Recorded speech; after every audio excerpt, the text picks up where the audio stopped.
세상은 늘 약한 사람에게 먼저 상처를 남긴다. 그리고 그 상처는 대개 가족이라는 이름으로 찾아온다. 69세의 평범한 노모 한정수. 남편을 여의고 외롭게 살아가던 그녀는 자식이라 믿었던 며느리 최나린에게 집만 되는 늙은이라는 모욕과 폭력을 견뎌야 했다. 하지만 아무도 몰랐다. 그녀가 고등법원 비서실에서 20년간 근무하며 법조계의 가장 깊은 어둠을 기록해온 사람이라는 것을. 그녀의 억울함을 짓밟으려던 며느리의 거짓과 비리는 결국 법조계를 뒤흔드는 초대형 스캔들로 번지고, 세상은 한 노모의 조용한 분노가 어떻게 거대한 권력의 부패를 무너뜨렸는지 목격하게 된다. 이 이야기는 학대당한 시어머니의 비극이 아니라 정의를 선택한 한 어머니의 복수이자 부활의 기록이다. 가진 것도 없이 아들, 인생의 집만 되는 늙은이가 고마운 줄도 모르고, 어디서 감히 도망간 시골 할망구가 신성한 자리를 더럽히려고 한다며 며느리가 제 뺨을 후려치며 내뱉은 말입니다. 아들과 사돈들이 지켜보는 앞에서 저는 무릎을 꿇은 채 그 뺨을 맞았습니다. 하지만 며느리는 몰랐습니다. 제가 고등법원 비서실에서 20년 동안 일하며 법조계의 비리를 손바닥 보듯 꿰뚫고 있었다는 사실을요.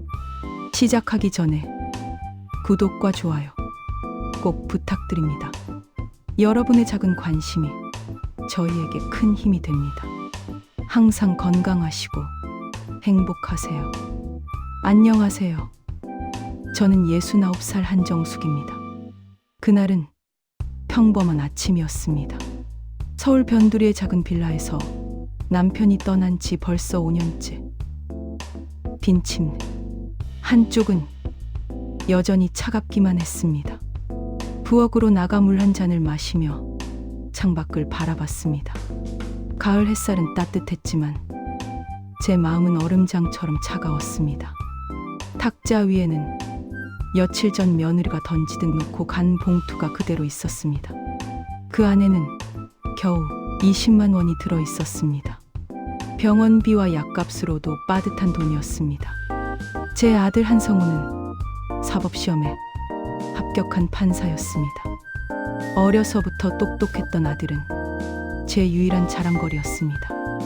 남편과 저는 평생 아껴 쓰며 아들 뒷바라지를 했습니다. 학원비, 과외비, 필요한 것은 무엇이든 감당했습니다. 아들이 판사가 되던 날, 저는 하늘을 나는 것 같았습니다. 하지만 그 기쁨은 오래가지 않았습니다. 아들이 재벌가 출신 변호사 최나린과 결혼하면서 모든 것이 달라졌습니다. 며느리 최나린은 대형 로펌을 운영하는 아버지를 둔 금수저였습니다. 처음 만났을 때부터 마지못해 대하는 태도를 숨기지 않았습니다. 어머니, 요즘 경기가 어려워서요. 이해해 주세요. 그렇게 말하면서도 친정에는 최고급 영양제와 건강식품이 쌓여 있었습니다. 더 가슴 아픈 건 손주를 만나는 일마저 제한당하기 시작한 것이었습니다. 어머니, 도윤이 스케줄이 바빠요. 미리 말씀해 주셔야 해요. 비서실 통해서 연락 주세요. 손주를 보는 것조차 결제를 받아야 하는 신세가 되었습니다. 그날도 며느리에게서 전화가 왔습니다. 목소리는 늘 차갑고 사무적이었습니다. 어머니 잘 지내시죠? 도윤이는 학원 다니느라 바빠요. 다음에 시간 되면 보여드릴게요. 전화를 끊으려는 순간 며느리가 아들과 나누는 대화가 들렸습니다. 진짜 저 할머니 때문에 스트레스 받아 죽겠어. 당신 엄마만 아니었으면 벌써 요양병원에 넣었어. 아들은 조용히 말했습니다. 나린아, 그래도 우리 엄마잖아. 시끄러워. 당신이 판사로 앉아있는 게 누구 덕인데. 우리 아빠 도움 아니었으면 당신 지금도 어디서? 아들은 아무 말도 하지 못했습니다. 남편이 살아 있었다면 이런 일은 없었을 텐데 혼자 남은 제가 이렇게 무시당해도 되는 건가 싶었습니다. 며칠 후 며느리가 갑자기 가족 모임을 제안했습니다. 양가 부모님이 모두 모여 중요한 이야기를 나눈다 했습니다. 처음엔 혹시 며느리가 마음을 바꾼 건 아닐까 기대했습니다. 하지만 착각이었습니다. 며느리는 저를 완전히 내장할 계획을 세워두고 있었습니다. 강서의 고급 아파트에 도착했을 때 이미 사돈들이 모두 와 있었습니다. 거실 분위기는 무겁고 차갑기만 했습니다. 오늘 모신 이유는 어머니 건강 문제 때문입니다. 요즘 어머니께서 같은 말을 반복하시고 없는 사람을 봤다고 하세요. 전문의 소견으로는 초기 치매일 수 있다고 합니다. 저는 말문이 막혔습니다. 나리나, 너 지금 무슨 소리를 하는 거니? 내가 언제 그랬다고 그래? 제가 흥분해 목소리를 높이자 며느리는 기다렸다는 듯 사돈들을 보며 말했습니다. 보세요. 이렇게 감정 조절도 못하시는 게 전형적인 증상이에요. 사람들은 며느리 말에 고개를 끄덕였습니다. 그래요. 전문시설에서 관리받으시는 게 좋겠네요. 안전이 우선이죠. 저는 억울해서 눈물이 흘렀습니다. 멀쩡한 사람을 정신병자로 몰아가고 있었습니다. 너희들 다 짜고 치는 거지. 내가 무슨 치매야. 그때 며느리가 제 귀에 속삭였습니다. 가진 것도 없이 아들, 인생의 짐만 되는 늙은이가 어디서 감히. 그리고는 제 뺨을 잇는 힘껏 후려쳤습니다. 이 촌구석 할망구가 어디서 신성한 자리에 발을 들여. 아들도 사돈들도 손주도 모두 그 장면을 보고 있었지만 아무도 저를 말리지 않았습니다. 그날 밤 저는 집으로 돌아와 밤새 울었습니다. 뺨의 열기와 가슴의 통증이 가시지 않았습니다. 그리고 결심했습니다. 이대로 당하고만 있지 않겠다. 반드시 복수하리라. 문득 떠오른 것이 있었습니다. 남편이 남겨둔 작은 상자였습니다. 그 안에는 제가 젊은 시절 고등법원 비서실에서 20년간 근무하던 때 사용하던 공무원증, 그리고 더 중요한 검은색 가죽 수첩이 들어 있었습니다. 그 수첩에는 고위 법조인과 재계 인사들의 이름, 그리고 그들의 비리가 빼곡히 적혀 있었습니다. 20년 동안 보고 들은 모든 기록이었습니다. 저는 수첩 마지막 장에 며느리의 이름을 적었습니다. 최나린 법복을 입은 악마. 그리고 결심했습니다. 더 이상 무력한 시어머니로 살지 않겠다고. 가진 것도 없이 아들, 인생의 짐만 되는 늙은이가 고마운 줄도 모른다며 제게 퍼부었던 그 말들처럼 이제 제가 기록해둔 진실들이 빛을 볼 때가 온 것입니다. 저는 며느리 최나린에 대한 조사를 시작했습니다. 며느리는 로펌에서 일하는 변호사라고 했지만 그녀의 아버지가 운영하는 그 로펌은 깨끗하지 않았습니다. 제 수첩에도 그 로펌과 관련된 의혹들이 가득 적혀 있었습니다. 재판 조작, 판사 매수, 증거인멸 모든 것이 기록되어 있었습니다. 며느리가 저를 무시했지만 정작 더러운 쪽은 그 글이었습니다. 저는 오랜만에 오래된 연락처를 뒤적였습니다.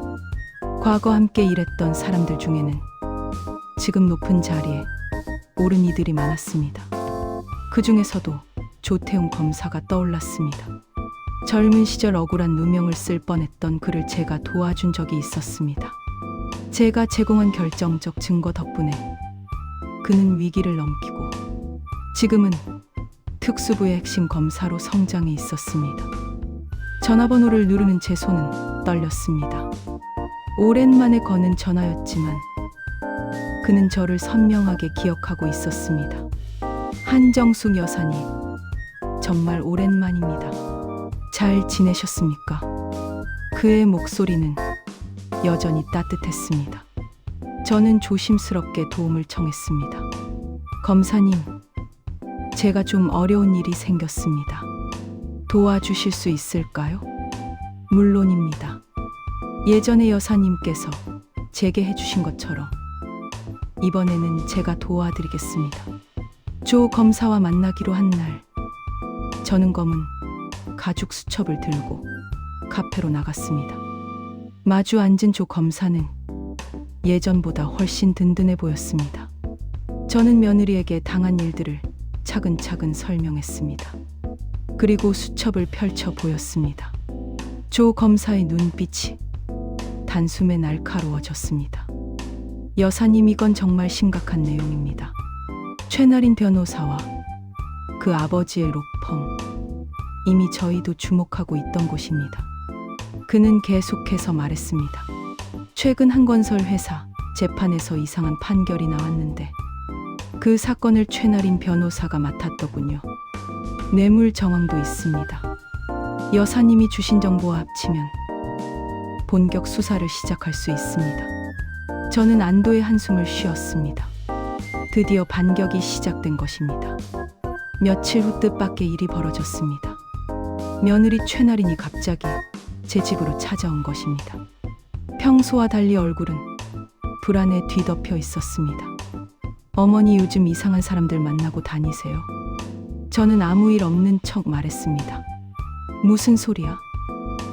내가 누구를 만나? 그러자 며느리의 눈빛이 차갑게 번졌습니다. 어머니, 저 건드리면 성우 오빠도 끝나요. 아시겠어요? 그녀는 계속해서 위협했습니다. 어머니가 아무것도 모르시는 줄 아세요? 성우 오빠가 판사 되는 과정에서 우리 아버지가 얼마나 도와줬는지 그거 다 밝혀지면 오빠 직위도 끝이에요. 저는 충격을 받았습니다. 제 아들의 임용 과정에도 비리가 있었다는 말이었습니다. 하지만 이미 시작된 일을 되돌릴 수는 없었습니다. 그날 밤 한성우에게서 전화가 걸려왔습니다. 엄마, 나린이가 이상한 소리를 하던데 엄마가 무슨 일 꾸미는 거 아니야? 아들의 목소리에는 걱정보다는 짜증이 묻어 있었습니다. 저는 담담하게 물었습니다. 성우야, 엄마가 너한테 물어볼 게 있다. 너 정말 정당하게 판사가 된 거 맞니? 아들은 잠시 침묵했습니다. 그게 무슨 소리야? 당연히 정당하게. 하지만 그의 목소리는 떨리고 있었습니다. 거짓말하는 사람의 목소리였습니다. 가슴이 찢어질 듯 아팠습니다. 평생 자랑스러워했던 아들이 부정한 방법으로 판사가 되었다니. 그럼에도 저는 멈출 수 없었습니다. 이미 화살은 시위를 떠났고 며느리의 악행은 반드시 심판받아야 했습니다. 그때 조태웅 검사로부터 연락이 왔습니다. 여사님, 수사가 시작되었습니다. 최나린 변호사의 계좌에서 의심스러운 자금 흐름이 확인됐습니다. 건설 회사로부터 거액을 받은 정황이 있습니다. 그리고 또 하나의 충격적인 소식. 최나린의 아버지, 로펌 대표가 법원 행정처 고위 간부들과 유착한 증거도 나왔습니다. 저는 복잡한 심정에 휩싸였습니다. 아들까지 연루될 수 있는 상황이었기 때문입니다. 하지만 법은 만인 앞에 평등해야 합니다. 제가 법원에서 20년 동안 배운 것이 바로 그것이었습니다. 며칠 후 언론에서 사건이 대서특필되기 시작했습니다. 현직 변호사, 뇌물수수, 의혹, 대형 로펌 재판 조작 정황, 사위장인이 연루된 스캔들, 며느리와 그 아버지의 이름이 신문 일면을 장식했습니다. 며느리는 발을 동동 구르며 저를 찾아왔습니다. 어머니가 한 짓이죠. 우리 집안 망치려고 작정하신 거죠. 그녀의 얼굴은 창백해 눈은 충혈되어 있었습니다. 저는 담담하게 말했습니다. 내가 한 일은 진실을 밝힌 것뿐이다. 내가 저지른 일들이 드러난 것뿐이지. 그러자 며느리는 이를 악물었습니다. 좋아요. 그럼 성우 오빠도 같이 끝장내 드릴게요. 오빠가 어떻게 판사가 됐는지 다 폭로할 거예요. 저는 단호하게 말했습니다. 그래, 그렇게 해라. 법 앞에서는 모두가 평등해야 하니까. 그날 저녁 아들 한성우가 집으로 찾아왔습니다. 얼굴은 완전히 무너져 있었습니다. 엄마, 이게 뭐야? 내 인생이 끝날 수도 있어. 저는 똑바로 아들을 바라보며 말했습니다.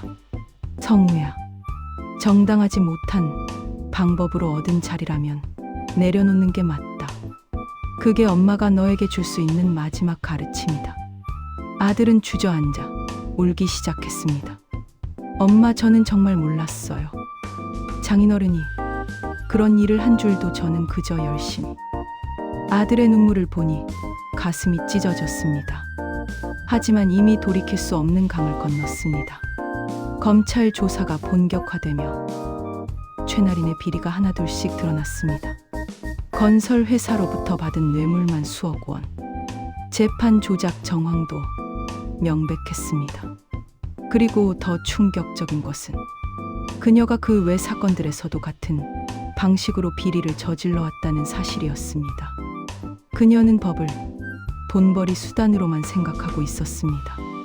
그때 조태웅 검사가 전화를 걸어왔습니다. 여사님, 최나린 변호사에 대한 구속영장이 청구됐습니다. 증거가 너무 명확해 기각 가능성은 없습니다. 그리고 하나 더, 강성우 판사님은 직접 가담한 증거가 없습니다. 장인의 도움을 받은 건 사실이지만 본인은 협박에 의해 침묵한 피해자입니다. 저는 복잡한 감정에 휩싸였습니다. 아들이 비리에 가담하지 않았다는 사실은 다행이었지만 깨끗한 임용도 아니었습니다. 며느리가 구속되던 날, 저는 법원 앞에서 그녀를 마주했습니다. 수갑을 찬 채 호송차에 오르는 그녀의 모습은 초라하기 그지없었습니다. 한때 오만하고 거만하던 그녀는 이제 죄인이 되어 있었습니다. 그녀는 저를 보며 곱게 눈을 떴지만 저는 담담했습니다. 스스로 뿌린 씨앗을 거두는 것뿐이었으니까요. 언론은 연일 이 사건을 특종으로 다뤘습니다. 재벌가 출신 변호사의 몰락, 대형 로펌 부패 스캔들, 정의를 위해 나선 시어머니. 사람들은 저를 영웅이라고 불렀지만 저는 그저 할 일을 했을 뿐이었습니다. 며칠 뒤 예상치 못한 방문객이 찾아왔습니다. 며느리 로펌에서 일하던 젊은 변호사 김준영이었습니다. 그는 떨리는 손으로 두꺼운 서류 봉투를 내밀었습니다. 여사님, 최나린 변호사가 여사님께 했던 일들 저희도 알고 있었습니다. 하지만 그녀 아버지가 워낙 큰 사람이라 아무도 나서지 못했어요. 그는 봉투를 건네며 말했습니다. 이 안에는 최나린 변호사가 저지른 모든 비리 증거가 들어 있습니다. 재판 조작, 증거인멸, 위증 교사까지 제가 몰래 모아둔 겁니다. 저는 놀라움을 감출 수 없었습니다. 왜 이제야 가져왔나요? 김 변호사는 고개를 숙였습니다. 여사님을 보며 용기를 냈습니다. 이제는 진실이 밝혀져야 한다고 생각했습니다. 봉투를 열어보니 충격적인 내용들이 가득했습니다. 그 중엔 며느리의 협박 녹음도 있었습니다. 우리 아빠가 당신 어떻게 판사 만들었는지 다 말려버릴 거야. 그 목소리를 듣는 순간 제 아들이 그토록 무기력했던 이유를 이해했습니다. 저는 즉시 조태웅 검사에게 연락했습니다. 조 검사는 자료를 보고 표정이 굳어졌습니다. 여사님, 이건 완벽한 증거입니다. 이걸로 로펌 전체를 수사할 수 있습니다. 그리고 강성우 판사님은 확실히 피해자죠. 며칠 뒤 검찰은 대대적인 압수수색을 시작했습니다. 로펌 전체가 뒤집어졌고 컴퓨터 서류들이 모두 압수되었습니다. 판사 매수, 검사 로비, 증인 매수 등 법조계를 뒤흔들 스캔들이 더 나왔습니다. 언론은 연일 대서특필했습니다. 법조계의 비리의 실체, 재벌 로펌의 몰락, 정의를 세운 한 어머니, 아들은 다시 저를 찾아왔습니다. 예전의 오만함은 사라지고 초췌하고 지친 모습이었습니다. 엄마 정말 죄송합니다. 저는 너무 약했어요. 나린이 협박에 굴복해서 엄마를 지키지 못했어요. 아들은 알겠습니다. 사회 3 전체 내용을 읽을 자도 빼지 않고 앞서 통일한 등장인물 이름 한정숙, 한성우, 최나린, 조태우, 김준영, 손주, 도윤 등으로 모두 변경하여 자연스럽게 연결해서 다시 정리해드립니다. 문장만 매끄럽게, 내용 절대 삭제 의학 없음. 언론은 연일 이 사건을 대서특필했습니다. 법조 비리의 실체, 대형 로펌의 몰락, 그리고 한 시어머니의 용기. 수많은 기사가 쏟아졌습니다. 사람들은 저를 찾아와 인터뷰를 요청했지만 저는 모두 거절했습니다. 저는 영웅이 되고 싶었던 것이 아니라 단지 정의를 바로 세우고 싶었을 뿐이었습니다. 그때 아들 한성우가 저를 찾아왔습니다. 예전에 거만했던 표정은 온데간데 없고 초췌하고 지친 얼굴이었습니다. 엄마 정말 죄송합니다. 제가 너무나 약했습니다. 나린이 협박에 굴복해서 엄마를 지키지 못했습니다. 아들은 무릎을 꿇고 울기 시작했습니다. 태어나 처음 진심 어린 사과를 하는 아들의 모습이었습니다. 성우야, 이제 다 끝났어. 너도 피해자였다는 걸 엄마도 알아. 저는 아들을 일으켜 세웠습니다. 하지만 앞으로는 정직하게 살아야 해. 판사직을 잃더라도 떳떳하게 사는 게 중요한 거야. 아들은 고개를 끄덕였습니다. 비록 판사직을 잃더라도 정직한 법조인이 되겠습니다. 재판이 시작되었습니다. 최나린, 그녀의 아버지, 그리고 로펌 간부들이 모두 피고인석에 섰습니다. 법정은 방청객들로 가득 찼습니다. 저도 증인으로 출석했습니다. 저는 담담하게 진실을 증언했습니다. 검사가 질문했습니다. 증인께서는 피고인 최나린으로부터 어떤 대우를 받으셨습니까? 저는 차분히 대답했습니다. 그녀는 저를 망한 시골 할망구라 부르며 모욕했습니다. 사돈들 앞에서 제 뺨을 때렸고 저를 치매 환자로 몰아 요양원에 보내려 했습니다. 법정은 술렁였습니다. 방청석에서는 탄식이 흘러나왔습니다. 최나린 측 변호사가 반대 신문을 했습니다. 증인의 주장을 뒷받침할 증거가 있습니까? 저는 준비해온 녹음 파일을 제출했습니다. 며느리가 저를 모욕하고 협박했던 내용이 그대로 담겨 있었습니다. 가진 것도 없이 아들, 인생의 짐만 되는 녹음 파일이 법정에 울려 퍼지는 순간 법정은 충격에 빠졌습니다. 재판이 진행되면서 최나린의 비리는 하나씩 드러났습니다.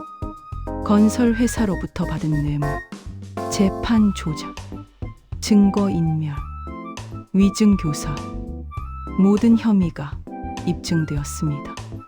더 충격적인 것은 다른 시어머니들에게도 비슷한 학대를 했다는 증언이 나왔다는 것이었습니다.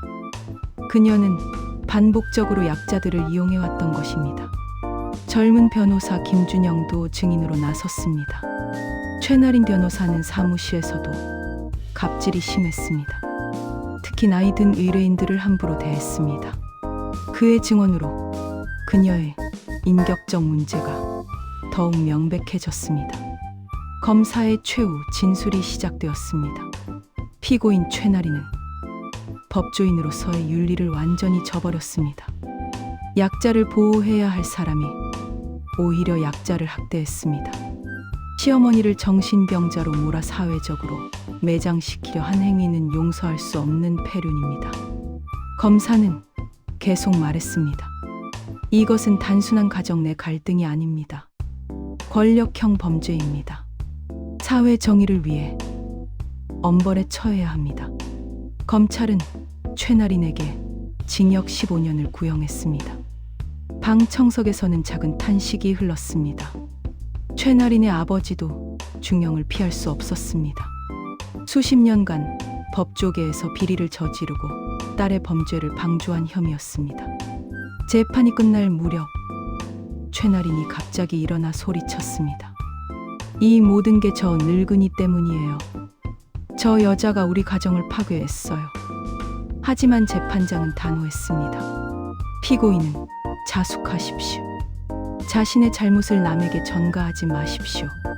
최나린은 주저앉아 흐느꼈습니다. 그 모습은 측은하면서도 자업자득이었습니다. 재판장은 판결문을 읽었습니다. 피고인은 자신의 지위를 이용해 시어머니를 정신병자로 몰아가려 했고 공개적으로 폭행했습니다. 이는 명백한 노인 학대이자 인권 침해입니다. 또한 재판을 조작한 것은 사법 정의를 근본적으로 훼손한 중대 범죄입니다. 최나린 아버지에게는 징역 7년, 로펌은 폐쇄 명령, 관련자들은 모두 처벌이 내려졌습니다. 한때 법조계를 주름잡던 대형 로펌은 하루아침에 무너졌습니다. 이 사건은 법조계 역사에 큰 획을 그은 사건으로 기록되었습니다. 판결 후 저는 법원을 나오며 깊은 안도의 한숨을 쉬었습니다. 하늘을 올려다보니 구름 한 점 없이 맑았습니다. 마치 제 마음처럼 깨끗하고 상쾌했습니다. 하지만 그 후 더욱 충격적인 진실이 밝혀지기 시작했습니다. 조태웅 검사가 저를 찾아와 전했습니다. 여사님, 수사 과정에서 더 큰 비리가 발견됐습니다. 최나린 아버지가 운영하던 로펌이 조직적으로 판사들을 매수한 증거가 나왔습니다. 그 명단에는 현직 판사 수십 명이 포함돼 있습니다. 저는 제 수첩을 펼쳐보았습니다. 20년 전 제가 기록해둔 이름들과 겹치는 이들이 많았습니다. 부패의 고리는 계속 이어져 왔던 것입니다. 검찰은 제 수첩을 중요 증거로 채택했습니다. 며칠 후 아들 한성과 찾아왔습니다. 그의 손에는 사표가 들려 있었고 문빛은 결연했습니다. 엄마, 저 판사직 사퇴하기로 했어요. 직접 비리에 가담한 건 아니지만 깨끗하지 못한 방법으로 얻은 자리니까요. 저는 아들의 결정을 지지했습니다. 그는 진심으로 사과하며 말했습니다. 이제 작은 법률사무소를 열어서 억울한 사람들을 돕고 싶어요. 저는 처음으로 희망을 느꼈습니다. 늦었지만 이제라도 올바른 길을 가려는 아들이 대견했습니다. 손주 도윤이도 할머니를 찾아와 제 손을 꼭 잡고 말했습니다. 할머니, 엄마가 나쁜 짓 했다는 거 알아요.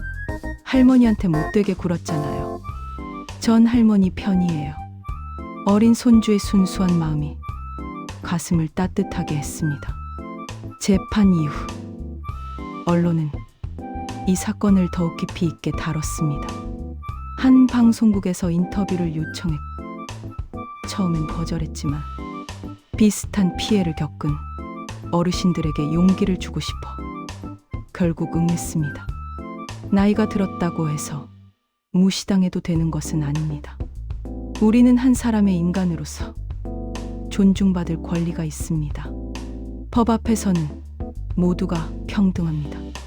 방송 이후 수많은 어르신들이 저에게 연락했습니다. 자신들도 며느리나 사위에게 학대받고 있다며 도움을 요청했습니다. 저는 결심했습니다.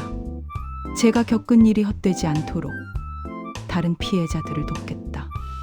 노인 인권 보호 시민단체를 만들었고 무료 법률 상담을 시작했습니다. 아들 성우도 변호사 자격으로 함께했습니다. 조태웅 검사도 지원했습니다. 그는 노인 학대 사건을 전담하는 특별팀을 만들고 저희 단체와 협력했습니다. 여사님 덕분에 법조계가 조금씩 바뀌고 있습니다. 실제로 노인 학대 처벌은 강화되었고 신고도 늘어났습니다. 김준영 변호사도 저희 단체에 합류했습니다. 그는 말했습니다. 그동안 죄책감이 컸습니다. 이제는 어르신들을 위해 일하며 속죄하고 싶습니다. 어느 날 뜻밖의 소식이 들렸습니다. 교도소에 수감된 최나린이 연애를 신청했다는 것입니다.